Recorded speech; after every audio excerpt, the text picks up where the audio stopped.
sa ating lahat mga kapatid, magsisimula na po ang ating gawain. Kaya po atin ang ihanda ang ating mga sarili para sa gawain ito. Huwag mo nawa natin ito ituring na isang simpleng gawain lamang, kundi kapahayagan ng ating pananampalataya sa Diyos. Patuloy po nating damhin ang kabanalan ng gawain ito sa oras na ito.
Kay Yahweh ay isang bagay lang ang aking hiniling.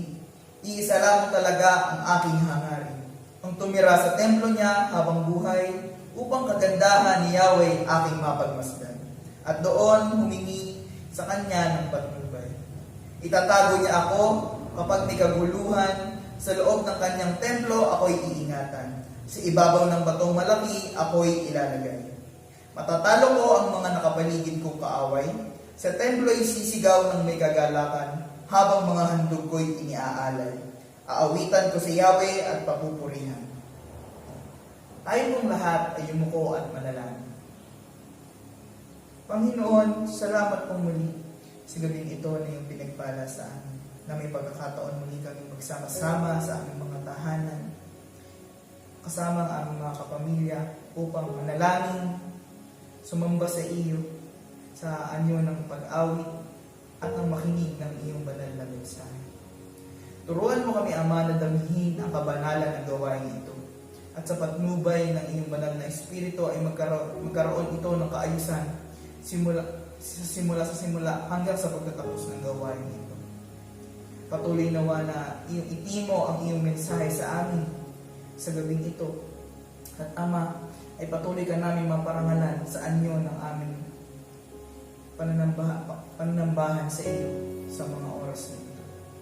Patuloy nawa na kalooban ng kaparaanan ng aming mga kapatid na makabahagi sa gawain ito. At patuloy na maging sabit kami na dumalo at makibahagi sa pulong panalangin ito. Purihin ka, Ama, sa gabing ito sa pangalan ng iyong anak na si Jesus. Amen.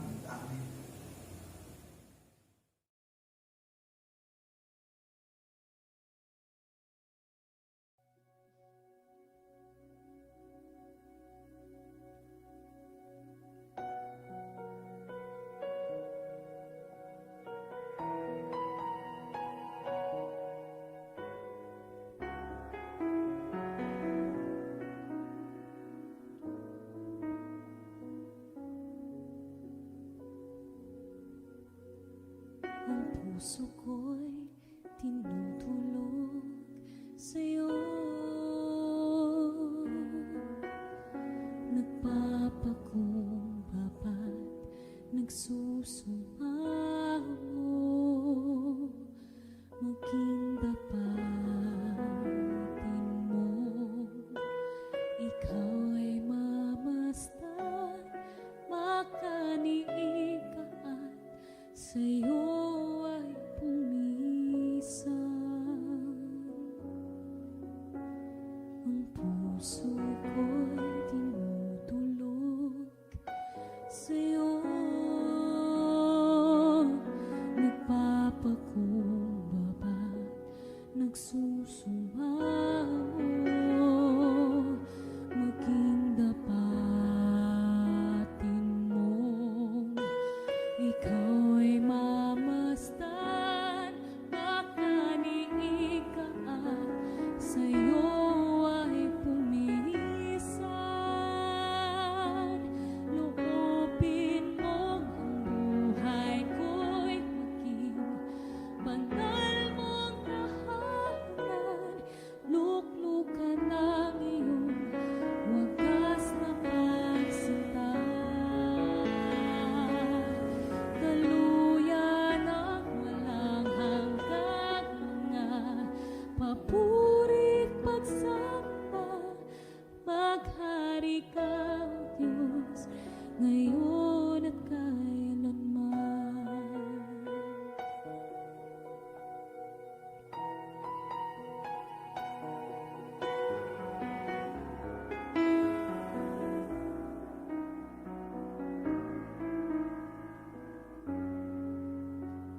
Ang puso ko'y tinutulog sa'yo. Nagpapakumbaba, nagsusumamo, maging dapatin mo. Ikaw ay mamasdan, makaniig ka at sa'yo ay pumisan. Loobin mo ang buhay ko'y maging banal mong tahanan. Luklukan ng iyong wagas na pagsinta. Daluyan ng walang hanggang mga papurit pagsamba. Maghari ka, O Diyos, ngayon at kailanman. Maghari ka, O Diyos, ngayon at kailanman. Maghari ka, O Diyos, ngayon at kailanman.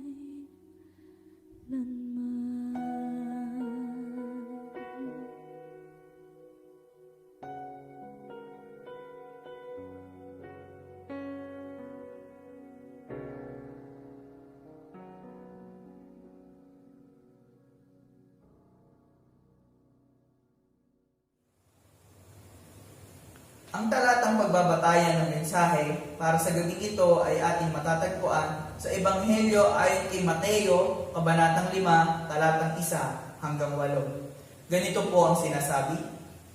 Nang makita ni Jesus ang napakaraming tao, umakyat siya sa bundok. Pagkaupo niya, lumapit ang kanyang mga alagad at siya'y nagsimulang magturo sa kanila. Pinagpala ang mga taong walang inaasahan kundi ang Diyos, sapagkat kabilang sila sa kaharian ng langit. Pinagpala ang mga nagdadalamhati, sapagkat aalingin sila ng Diyos. Pinagpala ang mga mapagkumbaba, sapagkat mamanahin nila ang daigdig. Pinagpala ang mga may matinding hangarin na sumunod sa kalooban ng Diyos, sapagkat sila ay bibigyan ng kasiyahan ng Diyos. Pinagpala ang mga mahabagin, sapagkat kahabagan sila ng Diyos. Pinagpala ang mga may malinis na puso, sapagkat makikita nila ang Diyos.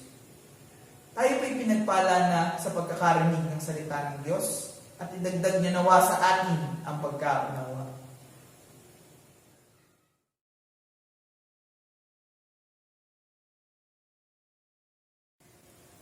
Tayo po'y saglit na manalangin. Sa gabing ito, Diyos na aming magulang, kami po ay nagpapasalamat sa iyo. Sapagkat muli mong minarapat na kami ay magkatipon upang kami ay magbulay sa iyong mga salita. Dalangin namin, O Diyos, na iyuko mo po ang iyong mapagpalang mukha sa bawat tahanang kasama namin ngayon sa pagbubulay-bulay sa iyong mga salita. Ipagkaloob mo sa amin ang biyaya na maunawaan namin ang iyong mensahe. Sa gayon, sa pagkaunawa nito, dumaloy din ito sa aming buhay at maraming buhay ang makinabang at mabago din naman. Turuan mo kung gayon kami na makinig nang mayroong malalim na pagkilala sa iyo. Nang sa gayon, ang namin ng iyong mensahe ng may kagalakan sa pangalan ng aming Panginoong Hesus. Amen. Sa gabi pong ito, mga kapatid, tayo po ay magpapatuloy ng ating pagbubulay muli sa Beatitude. Sa ating pong magpapatuloy, nais ko pong ipaunawa sa atin na yung sinasabi nating Beatitude ay hindi isang aral sa kung paano natin makakamtan ang kaligtasan. Kundi ito po ay tumutukoy sa pamantayang inaasahan ng Diyos doon sa mga taong umaangkin na sila ay nakakilala na at mayroon ng matuwid na relasyon sa Kanya. Ipinapahayag nito doon sa mga nagsasabing sila'y ligtas na ang nararapat na uri ng kapahayagan ng kanilang dapat na buhay. Sinasabi ng ating Panginoon, ang katuroang ito, doon sa bayan ng Israel, sila na sinasabing merong tipan sa Diyos upang ilarawan sa kanila ang pagdating ng sinasabing kaharian ng Diyos. Ang ika-anim pong pagpapala ay nagpapaunawa din sa atin ng totoong kapakumbabaan, mga kapatid, at ang pagiging aba sa Espiritu ay hindi kailanman magagawa liban ang isang tao ay mayroong dalisay na puso. At ang kadalisayan ito ay magagawa din lamang sa pamamagitan ng banal na Espiritu. Ngunit ang banal na Espiritu po ay gagalaw o kikilos sa ating buhay kung tayo ay meron ng maayos na relasyon sa Diyos Ama sa pamamagitan ng ating Panginoong Hesus. Malinaw na ipinauunawa sa atin kung gayon, mga kapatid, nitong Beatitude ay pinatutungkol doon sa mga tao na bukas na ang puso sa Diyos upang malaman nila kung ano ang tama at nararapat na pamumuhay sa harapan ng Diyos. Sa gabing ito, mga kapatid, upang higit natin ma-appreciate o mabigyang halaga ang ating pagbubulay, marahil magandang maunawaan po natin kung ano nga ba ang tinutukoy na puso ng banal na kasulatan. Palagi po kasi nating nababasa ang terminong puso sa banal na Biblia, lalo na sa panahon ng pagmiministeryo ng ating Panginoong Hesus. Ang puso pong tinutukoy sa banal na kasulatan ay hindi po yung ating biological organ. Ang termino pong nabanggit ay mas ipinatutungkol sa espiritual na kalalagayan ng tao. The heart is the biblical term that refers to a core identity of a person. It refers to the deepest center of a person, the unique and intricate I of man. Sa madaling salita po, mga kapatid, ang puso ay yung totoong ako na walang nakakaalam kundi ako at ang Diyos lamang. Hindi ito nakikita ng iba, kung kaya mauunawaan natin kung bakit sinabi ng ating Panginoong Hesus na huwag tayong huhusga sa ating kapwa dahil lamang na nakikita natin ang panglabas na nagagawa ng ating kapwa. Katulad ng sinabi sa unang Samuel 16:7 sa ikalawang bahagi ng ikapitong talata. Sinasabi doon, si Yahweh hindi tumitingin ng katulad ng pagtingin ng tao. Panlabas na anyo ang tinitingnan ng tao, ngunit sa puso tumitingin si Yahweh. Magkagayon man, hindi rin naman maiiwasan na kung ano ang laman ng ating puso ay mahahayag kalaunan, sapagkat ito ay nakakaapekto sa ating pang-araw-araw na pamumuhay. Gaano man nating ingatan na hindi ito makita ng ating kapwa.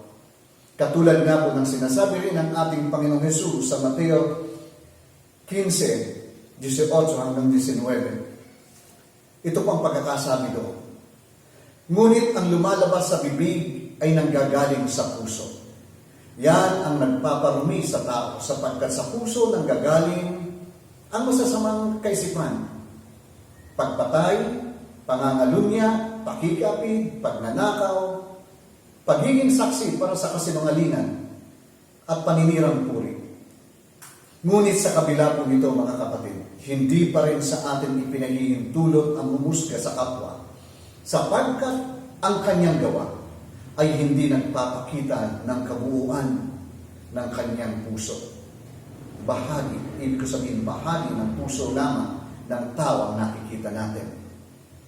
Inuulit po natin, ang puso ay napakahalaga sa ating Panginoong Hesus, sapagkat ito ang totoong tayo. Ito ang nais baguhin ng ating Panginoon. Ang layunin ng ating Panginoong Hesus, hindi ang makita niya lamang ang maayos ang ating buhay at kalalagayan, kundi ang mabagong puso ng isang makasalanan. Alam ng ating Panginoon na ang dahilan ng lahat ng uri ng kaguluhan at kahungkaran ng buhay ay nagsisimula sa karumihan ng puso ng isang tao. Sinabi ng Panginoong Hesus, pinagpala ang may malinis na puso, sapagkat makikita nila ang Diyos. Ang bahagi ito ng pagpapala ay magpapakita din niya sa mga Pariseyo na umaangkin na sila ay mga banal dahil sa kanilang ginagawang mga ritual pang-relihiyon. Ipinapaunawa niya na ang kaligtasan ng buhay ay hindi sa pamamagitan ng panglabas na seremonya, kundi sa pagiging dalisay ng puso. Inilalahadi ng Panginoong Hesus sa mga taong nakikinig sa Kanya ng panahon na yun kung ano ang limitasyon ng tao at ang dapat nilang maunawaan upang makamit ang pagpapalang makita nila ang Diyos. Ang ika-anim na pagpapala ay isang napakasulimnong bagay na nag-aanyaya ng malalim na pagsasiyasat ng diwa. Kinukundina nito maging ang mga mananampalatayang nag-iisip na sila ay dalisay dahil lamang sila ay mga may ginagawang ministeryo sa loob ng iglesia. O di naman kaya sila ay kabilang sa mga sektang kinikilalang banal. Gayunpaman, inuulit natin, ang Diyos ay tumitingin sa puso. Mapalad ang may malinis o dalisay na puso. Ano po ang sinasabing malinis o dalisay na puso? Ito po ay tumutukoy sa isang sagradong bagay. Ito po ay kabaligtaran ng anumang uri ng marumi at masama. Theologically po, mga kapatid, meron pong ilang uri ng sinasabing kalinisan o kadalisayan ng puso. Una po, meron tayong tinatawag na primitive purity, na kung saan ay matatagpuan lamang sa kalikasan ng Diyos. Ito po ay tinatawag sa banal na kasulatan na liwanag na katulad ng araw, kaluwalhatian o kabanalan ng Diyos. Ang Diyos lamang ang umaangkin ito o maaaring umangkin ito. Ito'y naroon na sa Kanya sa simula pa lamang o wala pa sa simula. Naroon lagi ito sa Kanya. Ikalawa, yung sinasabi natin created purity. Ito po ang uri ng kadalisayan na ibinigay sa mga anghel ng Diyos. Na dati-rati po ay taglay din ito ng una nating mga magulang na sina Eva at Adan nang sila ay hindi pa nahuhulog sa kasalanan. Ito po ang bahagi ng kadalisayan na ibinigay ng Diyos bilang bahagi ng kanyang pagiging o ng ating pagiging imahe ng Diyos.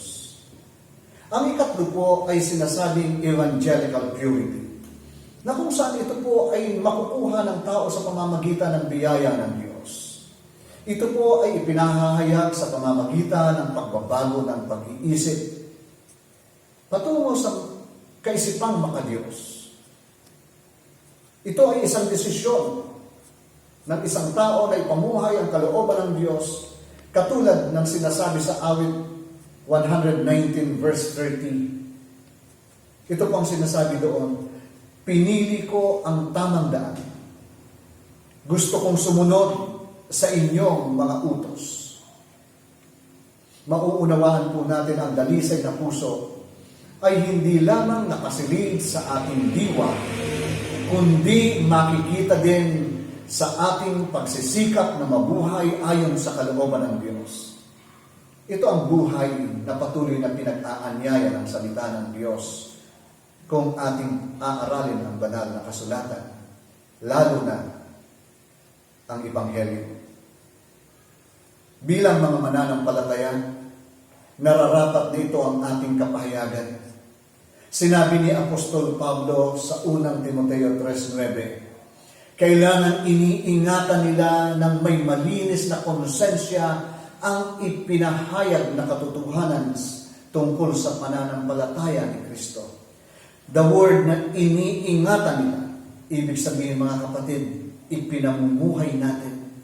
Nakikita tayo na nagsisikap doon sa buhay na nais ng Diyos sa atin. Ang sinasabing evangelical purity, mga kapatid, ay resulta ng paglilinis sa atin ni Kristo ng kanyang banal na dugo na ibinuo sa krus ng Kalbaryo. Na kung mayroong mga bagay na may tuturing natin na makapaglilinis sa ating buong katauhan at ng ating malalim na pagkatao, ito ay walang iba kundi ang ginawang paglilinis sa atin ng kanyang banal na dugo.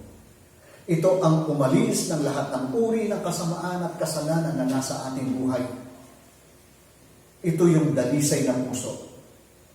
Kung kaya nang sabihin ng ating Panginoong Hesus na mapalad ang mayroong malinis na puso, tinutukoy din niya sa panahong yun at maging sa panahon natin ang paglilinis na gagawin niya sa pamamagitan ng kanyang banal na dugo. Ito ang kadalisayang nagbibigay ng kasiguraduhan na makita natin ang Diyos.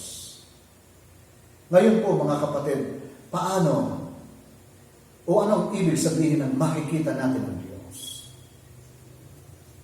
Ang Diyos po ay nakikita natin sa iba't ibang paraan o makikita natin sa iba't ibang paraan sa mga iba't ibang kapahayagan niya sa buhay ng tao. Ipinahayag niya ang kanyang sarili sa pamamagitan ng kalikasan. Katulad po ng sinabi ni David sa awit 19:1 hanggang 3. Ganito pang pagkakasabi doon, ipinapakita ng kalangitan ang kadakilaan ng Diyos, ang gawa ng kanyang kamay, araw at gabi. Ang kalangitan ay parang nagsasabi tungkol sa kanyang kapangyarihan, kahit na walang salita o tinig kang maririnig. Ito ay nagpapakita ng kapahayagan ng Diyos sa pamamagitan ng kanyang mga linalangin. Katulad din ang sinabi ng Apostol Pablo sa Roma 1:20. Sabi niya, totoong hindi nakikita ang Diyos. Pero mula pa nang likhain niya ang mundo, ang kanyang walang hanggang kapangyarihan at pagka-Diyos ay naipahayag sa mga bagay na ginawa niya, kaya wala silang may dadahilan. Sinasabi sa mga talatang ating binasa na inirireveal ng Diyos yung kanyang sarili sa pamamagitan ng mga nilalang. Hindi lamang natin na makikita ang kapahayagan ng Diyos sa kanyang mga nilalang, kundi maging ang kasaysayan, mga kapatid, ay nagdideklara din ang kanyang presensya. Kung kaya tinatawag din natin ang Diyos na Diyos ng kasaysayan. Ngunit, nais kong maintindihan natin mga kapatid, mauunawaan lamang natin ang lahat ng ito.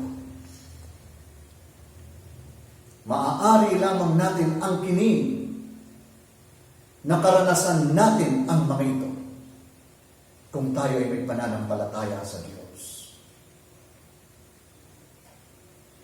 Dahil ang makakakita lamang o ang binigyan lamang ng biyaya na makita ang mga bagay nito ay ang mga tao kumikilala sa Diyos, yumayakap sa kalooban ng Diyos at nagpapasailalim ng kanyang pagka-Diyos o sa kanyang pagka-Diyos. Katulad nga po ng sinabi ng isang manunulat, there is no amount of evidence that can make an unbeliever see God. We see God through the eye of faith. Like Moses, who endured seeing Him who is invisible.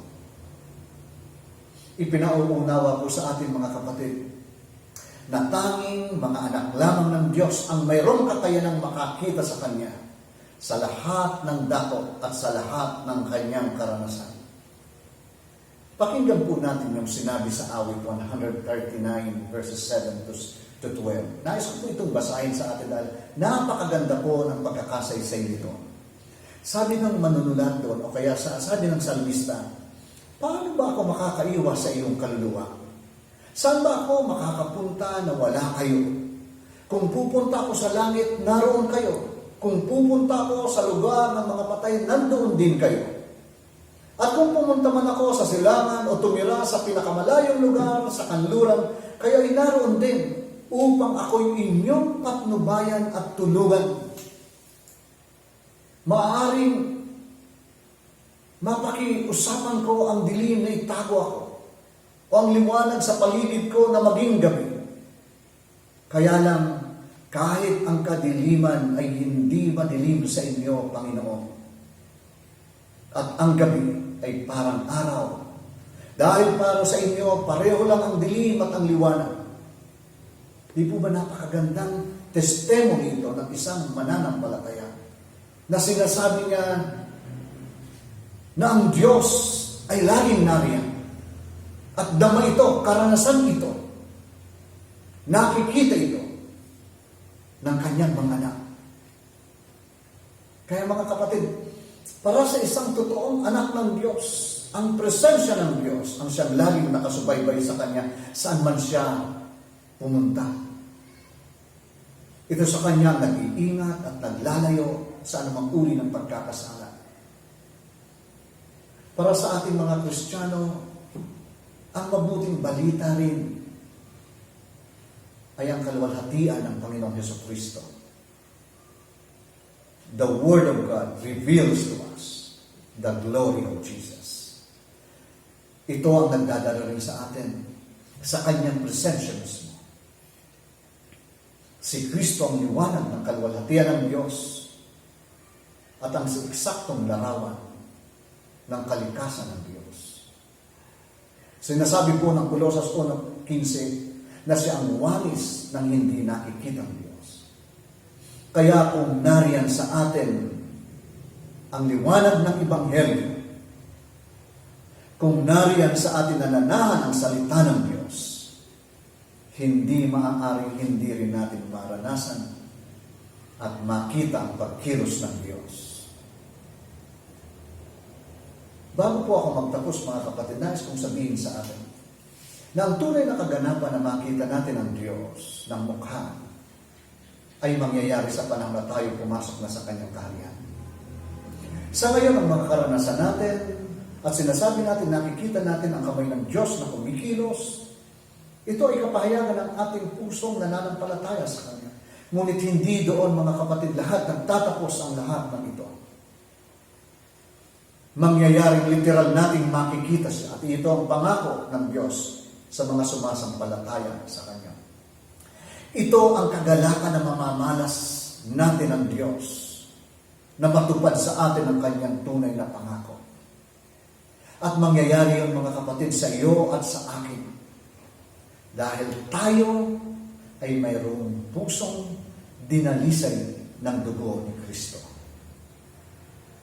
Sinabi po rin ng isang manunulat, no sinner can endure nor look upon his purity, nor shall any unclean thing enter into his kingdom, but all that are pure in heart, all that are truly sanctified, have desires fashioned in him, which nothing but the sight of God will sanctify, and divine grace will not leave those desires unsatisfied.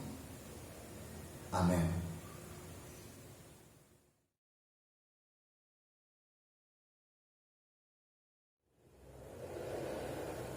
At narito po ang ating mga ipapanalangin sa oras na ito. Ang una po, Ipanalangin natin na patuloy tayong kalooban ng espiritual na katatagan at bigyan ng karunungan upang makatugon sa ating tungkulin sa gitna ng mapanghamong panahon. Pangalawa po, pagkakaloob ng Diyos sa mga lider ng iglesia ng karunungan at malinaw na direksyon para sa panahon na ito ng pandemyang krisis. Pangatlo po, higit na katatagan ng relasyon sa loob ng bawat Kristiyanong tahanan. Pang-apat po, kagalingan ng mga kapatid na mayroong sakit sa mga panahon ito, tulad po ni Ate Marieta, Kuya Jerry, ni Tate Efren, ni Ate Elfie, at ang ating pong kapatid na si Kuya Alex. Panglima po, idalangin natin ang mga gawain ng ating iglesia, ang ating pong prayer meeting, family Bible study, at ngayon din naman po ang ating Sunday worship service. Pang-anim po, ang BLDA at ang iba pang mga paaralan na pagpalain ng Diyos na magkaroon ng sapat na enrollees at matugunan din naman ang mga pangangailangan ng lahat ng kawani para sa pangangailangan din ng kanilang mga pamilya. Pangpito po, idulog natin sa Panginoon na tayo ay patuloy niyang pagkalooban ng kanyang mga probisyon upang matugunan ang ating pang-araw-araw na pangangailangan. Pangwalo po, karunungan at kaaliwan para sa bawat pamilya ang maaaring dumaranas ng mabibigat na problema at pagsubok. Tayo pong lahat ay manalangin. Tayo po ay manalangin. Panginoon, sa oras na ito, O Diyos, kami po ay nagpupulit, nagpapasalamat sa iyong kabutihan at katapatan po sa buhay po ng bawat isa sa amin, Panginoon. Panginoon, idinudulog po sa inyo, Panginoon, ang bawat isa, Panginoon, na patuloy na pagkalooban mo nga po ng espiritual na katatagan at karunungan, Panginoon, upang makatugon po kami sa paglilingkod, Panginoon, sa mapanghamong panahon na ito, O Lord God. Panginoon, dalangin ko po, O Diyos, na hindi maging hadlang, Panginoon, ang nararanasan po namin sitwasyon, Panginoon, upang kami ay hindi makapaglingkod sa inyo, Panginoon. Bagkos, ang mga salita mo nga po, O Diyos, na patuloy namin naririnig, Panginoon, nababasa, Panginoon, ang magbigay sa amin, Panginoon, ng malalim ng pangunawa upang maging karoon po kami ng espiritual na katatagan at karunungan, Panginoon, upang kami patuloy na makapaglingkod sa inyo, Panginoon. Panginoon, dalangin ko nga po sa aming mga buhay na ang kalooban mo nga po ang masunod, O Diyos, sa buhay po namin, magawa po namin, Panginoon, kung ano po yung pinagkatiwala mo sa amin, Panginoon, na mga tungkulin, O Lord God, bilang isang iglesia, O Lord God. Dalangin ko po, O Diyos, ang pagkakaisa at pagtutulungan, Panginoon, ng bawat isa, bawat isang mga anak mo, Panginoon, na patuloy na magampanan, Panginoon, ang mga tungkulin, Panginoon, upang aming iglesia, Panginoon, ay patuloy, Lord God, na tumatag, Panginoon, at lumakas, maging ang bawat isa sa amin, Panginoon. Maraming salamat po, O Diyos. Ganoon din po, Panginoon, dinadalahin din po namin, Panginoon, ang mga leaders, Panginoon, ng iglesia, O Lord God, na patuloy nga pong bigyan, Panginoon, ng karunungan, Panginoon, at malinaw na direksyon, O Lord God, upang patuloy, Lord God, na magawa, Panginoon, kung ano po yung mga dapat po namin gawin, Panginoon, bilang sa aming iglesia, Panginoon. At bigyan mo nga po, O Diyos, ng karunungan, Panginoon, at malinaw na direksyon, Panginoon, sa panahon ng pandemyang krisis na to, Panginoon.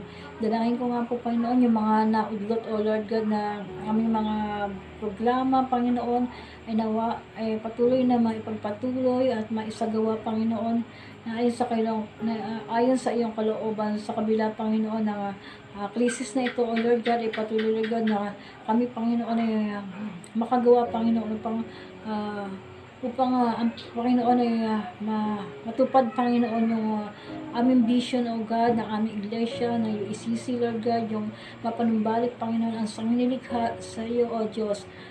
Hallelujah. Maraming salamat po, Panginoon. Patuloy, Lord God, na gamitin niyo nga po ang bawat isa, Panginoon. At ang mga leaders, Panginoon, ng iglesyang ito ay patuloy, Lord God, na makapagdesisyon, Panginoon, at makapagpatuloy, Panginoon, kung ano po yung direksyon, Panginoon, na nais mo po na ipagawa po sa amin, Panginoon. Salamat po, Diyos. Lubusan po namin pinagkakatiwala, Panginoon, ang mga leaders, Panginoon, na ang aming iglesia, Panginoon, na patuloy, Lord God, na palakasin niyo po at patatagin, Panginoon, at maging bigyan niyo po ng karunungan sa pamamagitan ng iyong banal na Espiritu, Panginoon, at makita po namin, Panginoon, na malinaw ang direksyon na aming tatahakin bilang isang mga leaders, O Lord God. Salamat po, O Diyos, sa oras na to. Ito po ang aming samot panalangin sa pangalan ng aming Panginoon Jesus. Amen. Tayo po lahat ay manalangin. Nagpapasalamat kami, Panginoon, na patuloy namin na nararanasan, Panginoon, ang iyong kabutihan sa bawat isa sa amin. Salamat po sa gawain ito na kung saan ay naipapanalangin ang maraming concern, Panginoon. Salamat po, O Diyos. At dalangin po namin, Panginoon, sa hapong ito, ang katatagan ng relasyon sa loob ng bawat Kristiyanong tahanan. Tunay nga, O Diyos, na ikaw ang nakakaalam ng nangyayari sa bawat tahanan, Panginoon. Ang dalangin namin ay patuloy mong buklurin ng iyong pag-ibig, padaluyin ng iyong masaganang pagpapala, pag-uunawaan, pagmamahalan, Panginoon, sa bawat tahanan, Panginoon. Ikaw po ang kumilos upang lalong maranasan ang iyong katapatan at ang iyong kabutihan, ang iyong pagyakap sa bawat pamilya. Pagpalain mo po ang tahanan, Panginoon, ng iyong mga anak, na kung ano man ang kanilang mga pinagdaraanan, samahan mo po ang bawat isa. At patuloy na maranasan ang iyong banal na presensya. Maraming salamat po, Panginoon, sa bawat tahanan, Diyos. Lord, dalangin din po namin ang aming mga kapatid na nakakaranas ng mga karamdaman. Ikaw po ang humaplo sa kanilang lupang katawan na may mga nararanasang sakit, Panginoon. At alam namin na ikaw ang aming Diyos na dakilang manggagamot. Ikaw ang aming Ama na laging nandyan upang tumugon sa aming mga pananalangin at sa mga anak mo na nakakaranas ng mga karamdaman, Panginoon.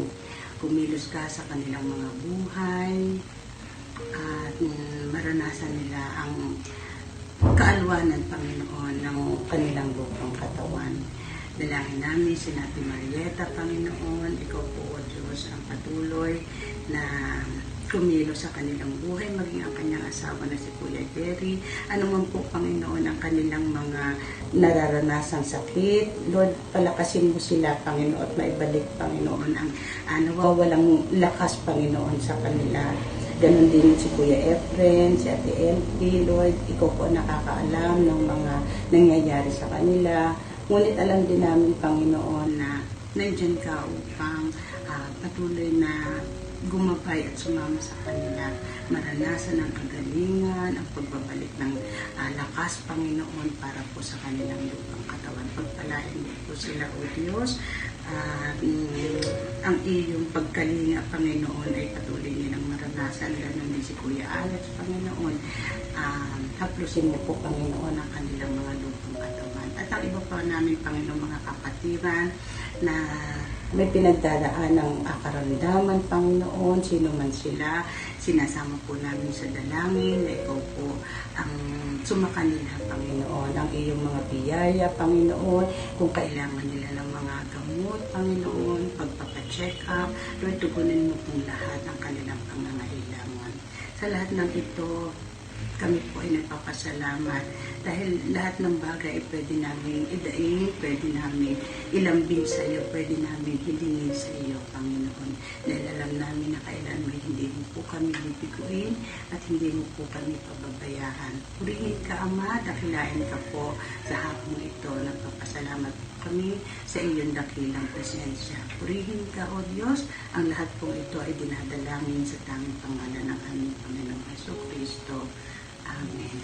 Amen. Tayo po ay magpatuloy sa pananalangin. Panginoon, patuloy namin sa iyo tinataas sa mga sa oras na ito. Ang mga gawain ng aming iglesia, tulad ng prayer meeting, ng Sunday Worship Service at hindi naman ang aming Family Bible Study. Salamat Ama sa iyong pagpapala sa amin na kaparaanan upang kami ay magkaroon ng mga ganitong gawain sa kalagitnaan ng krisis na aming pinagdadaanan sa mga panahon. Nawa Panginoon ay patuloy mong kalooban ang bawat aming mga pastor na sa kanilang paghahayag ng iyong mensahe ay ang tanging maihayag lamang ay iyong mga salita. Nawa po sa pamamagitan ng kanilang mga buhay ay maihayag ang kaaliwan at karunungan na nagmumula sa iyo sa mga na labis na kailangan ng mga tao sa panahong ito. Gayun din naman Panginoon, ay pagkalooban mo pa rin ang kasabikan ng bawat isa na makibahagi sa mga gawain ito kung saan aming matatagpuan ang kalakasan na nagmumula sa iyong mga salita na magdudulot din naman sa amin na ito ay maging gabay namin sa pang-araw-araw na pamumuhay. Patuloy mo kami samahan, O Diyos, sa aming pag-aaral ng iyong mga salita. At ngayon din naman, Panginoon, patuloy din namin sa idinadalangin ang aming Dawn Watch Prayer na magkaroon ng bawat isa ng kasigasigan na makibahagi sa gawain ito. Na pahalagahan din namin ang gawain ng pananalangin. At ngayon din naman, Ama, ay aming mga morning devotions na ito'y parte din ng aming mga gawain bilang mga lingkod mo. Na sa aming pagbubulay-bulay sa araw-araw ay patuloy namin mamasdan ang kagandahan ng iyong mukha sa mga pagkakataon ito. Patuloy na maging tugtungan namin ay ang iyong mga salita. At ito ang patuloy na gumabay sa amin at magdulot sa amin ang katatagan sa pang-araw-araw na pamumuhay.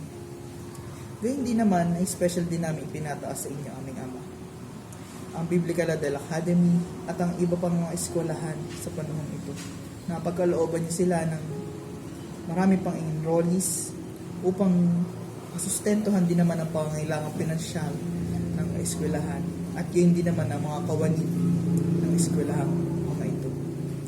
Ama, patuloy niyo nawa na gamitin ng PLDA na maging daluyan ng iyong pagpapala at ng karunungan sa mga estudyante at yun din naman sa guro.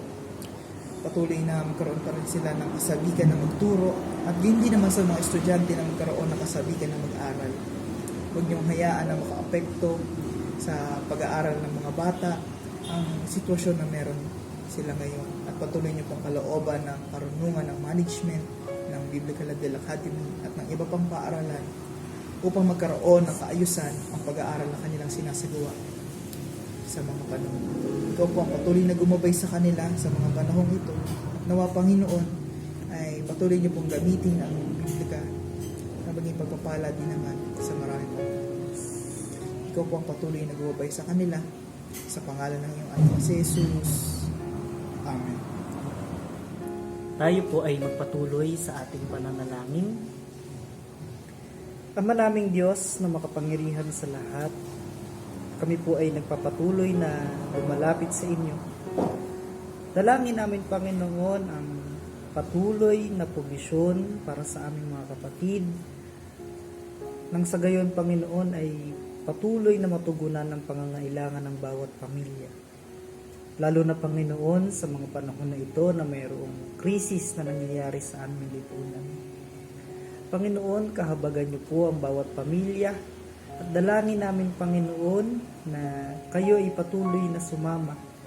Bigyan niyo po, Panginoon, ang bawat tahanan ng kanilang mga kakainin sa araw-araw. Tugunan niyo, Panginoon, ang kanilang mga pangangailangang spiritual at pinansyal. Dalangin namin, O Diyos, ang iyong patuloy na pagkakaloob ng maayos na kalusugan sa bawat isa na kabahagi, O Diyos, sa pananalangin sa gabing ito. Salamat, Panginoon, sa pagkakataon na ito na pinagkaloob mo sa amin. Dalangin namin, Panginoon, na pagpalain mo ang bawat isa sa amin. Dalangin namin, Panginoon, na ilayo mo kami sa kahit anong uri ng kapahamakan, lalo na, Panginoon, sa banta, O Diyos, ng COVID-19 na nangyayari sa aming pamayanan. O Diyos, naming makapangyarihan sa lahat, dalangin namin po sa bayan ng Alfonso at sa mga iba pang karatig na lugar ng inyong pag-iingat sa bawat isa. Dalangin din namin, O Diyos, sa mga pamilya na maaaring dumaranas ng mga kabigatan. Patuloy mo, Panginoong, bigyan ng comfort ang bawat pamilya. Bigyan mo sila, O Diyos, ng kalakasan na espiritual at magkaisa ang bawat isa sa loob ng tahanan na maglingkod at sumunod sa inyong kalooban. Nang sa gayon, aming Diyos, ay matugpuan ng bawat isa ang layunin mo para sa kanilang mga buhay. Panginoong Diyos, maraming salamat po sa gabing ito na ipinahintulot ninyo. Pagpalain niyo po ang bawat isa sa amin. Ito po ang aming dalangin sa natatanging pangalan ni Jesus namin, Diyos tagapagligtas. Amen at Amen.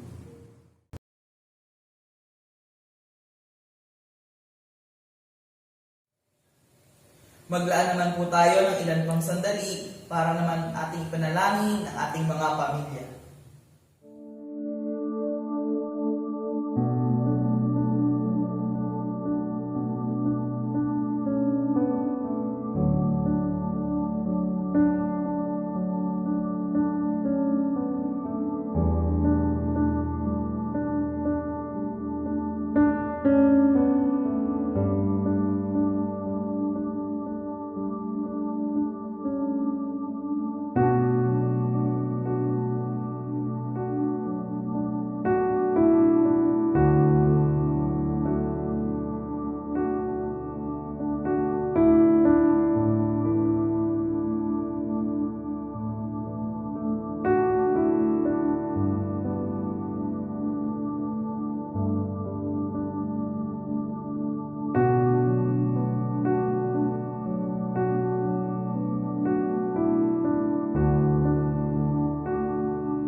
pong awitin ang awit ng pagtatalaga.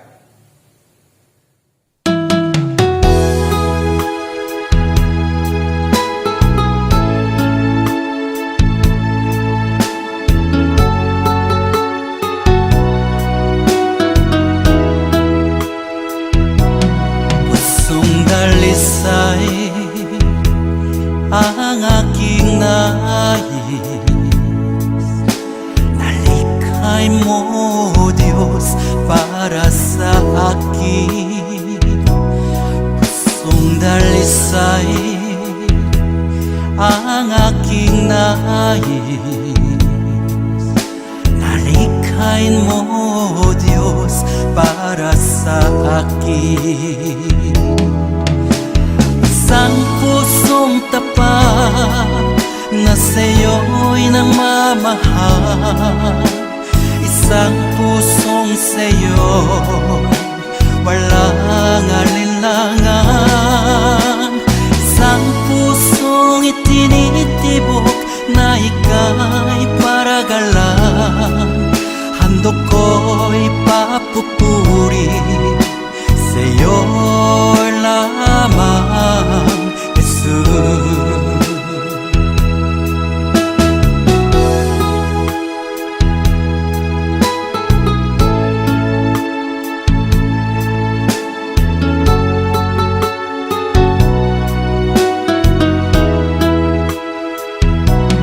Pusong dalisay ang aking nais, nalikhay mo, Diyos, para sa akin. Pusong dalisay ang aking nais, nalikhay mo, Diyos, para sa akin. Isang pusong tapat na sa'yo'y nangmamahal, isang pusong sa'yo walang alinlangan, isang pusong itinitibok na ika'y paragalan. Handog ko'y papupuri sa'yo lamang, Jesus. Isang pusong tapat na sa'yo'y nangmamahal, isang pusong sa'yo walang alinlangan, isang pusong itinitibok na ika'y paragalan. Handog ko'y papupuri sa'yo lamang, Jesus. Handog ko'y papupuri sa'yo lamang, Jesus. Handog ko'y papupuri sa'yo lamang, Jesus.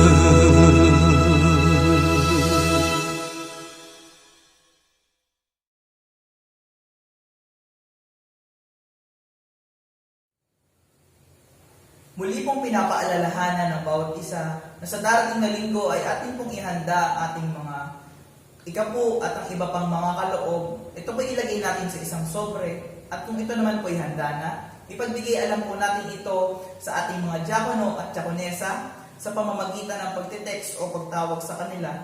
O kaya naman po ay mag-iwan tayo ng mensahe sa ating UECC announcement group chat. Pagpalain po tayong lahat ng ating Panginoon.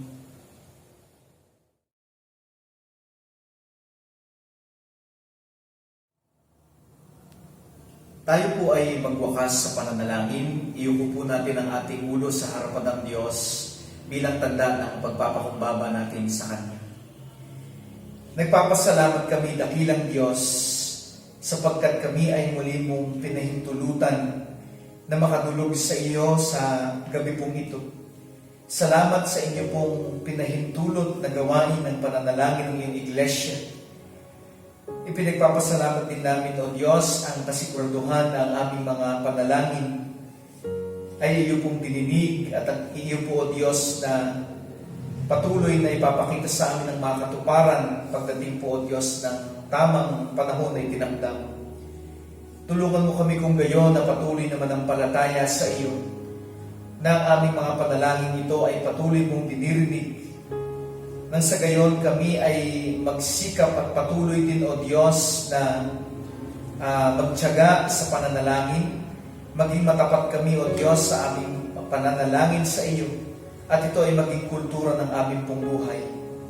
Upang nang sa gayon ay magawa namin ito hindi lamang tuwing araw ng Miyerkules o tuwing mga oras lamang na ninanais namin, kundi sa halip, O Diyos, ito ay gawin namin ng palagian, hindi bilang isang ritual o simpleng seremonya, kundi isang mahalagang bahagi ng aming pong pamumuhay.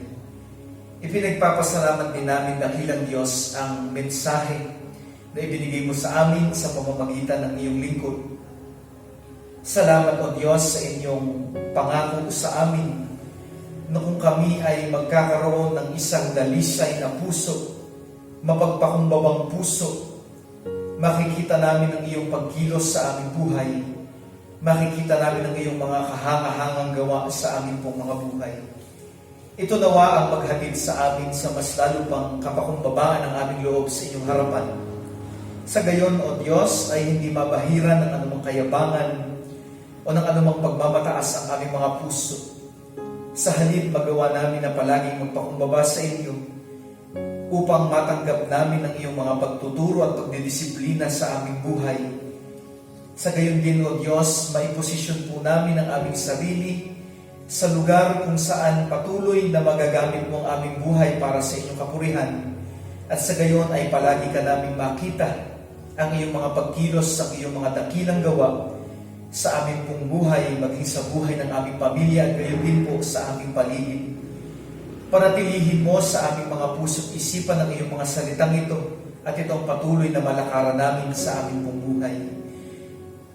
Batid mo, dakilang Diyos, ang sitwasyon ng bawat isa sa amin sa oras pong ito, lalo na po ang aming pong mga pamilya, ang aming pamayanan, ang lipunan na aming ginagalawan, maging ang aming buong bansa at ang buong mundo. Patuloy mo, O Diyos, na lingapin ang aming buhay, ingatan mo ang aming pong buhay, at tulungan mo rin naman kami, O Diyos, na pahalagahan ito sa pamamagitan ng pag-iingat din dito. At higit sa lahat, matuto kami na ito'y ipagamit sa iyo, isuko sa iyo, upang kami ay patuloy mo, O Diyos, na magamit para po sa inyong kapurihan. Ibigay mo nawa sa amin ang iyong banal na bendisyon. Pag-idapatin mo po ako na iyong maglingkod na magbibigay nito o magbabanggit nito sa iyong iglesia nagkatitipon sa kanilang mga tahanan, sapagkat ang lahat kung ito ay aming idinadalangin sa natatanging pangalan lamang po ng aming Panginoon Hesus. At ngayon sa Kanya na makapag-iingat sa inyo upang hindi kayo magkasala at makakapagharap sa inyo ng walang kapintasan at may malaking kagalakan sa Kanyang kaluwalhatian, sa iisang Diyos na ating tagapagligtas sa pamamagitan ng Hesukristo na ating Panginoon. Sa Kanya ang kaluwalhatian, kadakilaan, kapamahalaan at kapangyarihan mula pa noong una, ngayon at magpakailanman. Amen. Magandang gabi po sa ating lahat, mga kapatid. Patuloy nawa po tayong pagpalain ng ating Diyos.